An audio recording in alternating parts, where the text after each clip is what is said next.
William Ruto has today announced the revenue collection across the country has significantly increased following the government's decision to digitize state services. Speaking in Mombasa during an event to mark the National Taxpayers Day on Friday, President William Ruto noted that the digitization of 13,000 government services has led to a substantial surge in the monthly revenues, with collections now totaling to 9 billion Kenyan shillings, up from 1.5 billion Kenyan shillings. The head of state also called on the KRA officials to treat Kenyans with dignity while collecting the taxes.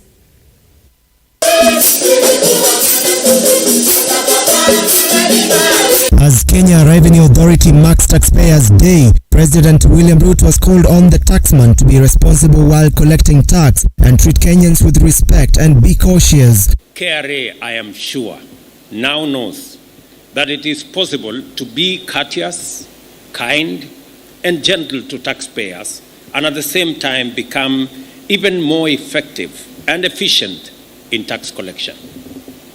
I am sure they know that.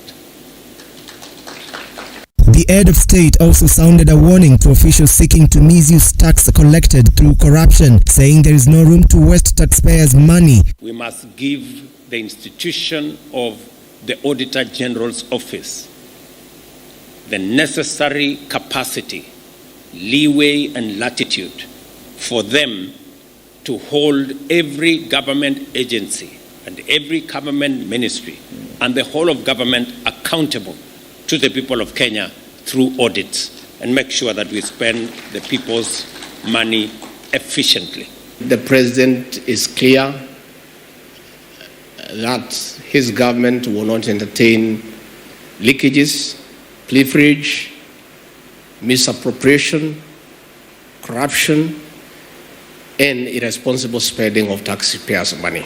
At the same time, Ruto also warned leaders who are evading taxes and threatening the Kenya Revenue Authority officials. However big, however senior, however powerful the owners of that company, they must pay tax like all other Kenyans.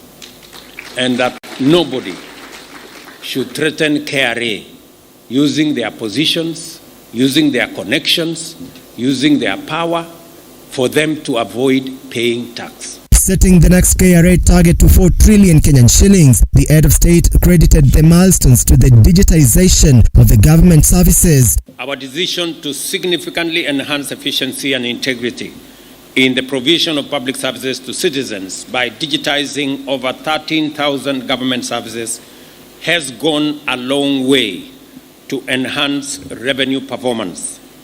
Monthly revenues, for example, from fees have already risen to about 8 billion from 2 billion monthly.